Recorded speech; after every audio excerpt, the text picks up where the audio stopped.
வாழ்க்கையில் மொதல் ட்ரிப்பு இப்போ தான் அவங்க சாரை பார்க்குறேன். 3 வருஷம் ஆச்சு. நான் 1 வருஷமாக வீட்டில் முடங்கி தான் இருந்தேன். இந்த வண்டி கொடுத்த பிறகு வெளி உலகத்தை பார்க்குறதுக்கும் ஜொமேட்டோவில் ஒர்க் பண்ணுறதுக்கும் என்னுடைய தேவைகளை நான் பூர்த்தி செய்கிறதுக்கும் ரொம்ப யூஸ்ஃபுல்லாக இருக்குது. எனக்கு ஒரு கால் கிடையாது. ஃபுல் வயலுக்கு போவேன், கடத்தருக்கு போவேன், ஜாமான் வாங்குறதுக்கெல்லாம் ரொம்ப யூஸ்ஃபுல்லாக இருக்குது. அதில் ஒரு கடவுள் மாதிரி நினச்சிக்கிட்டு இருக்கேன். எனக்கு பூ திருவாரூர் எடுத்துகிட்டு போகிறதுக்கு ரொம்ப யூஸ்ஃபுல்லாக இருக்குது. ரொம்ப வண்டி இல்லாமல் ரொம்ப கஷ்டப்பட்டு போராடி இப்படி அமைச்சிருக்காங்க. ரொம்ப நன்றி.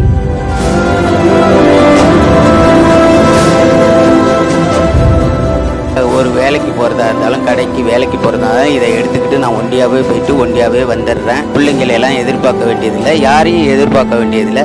இது கொடுத்ததில் எனக்கு ரொம்ப மிக மிக நன்றி. மிக்க மகிழ்ச்சியாக இருக்குது. தமிழ்நாடு அரசுக்கு மிக்க நன்றி.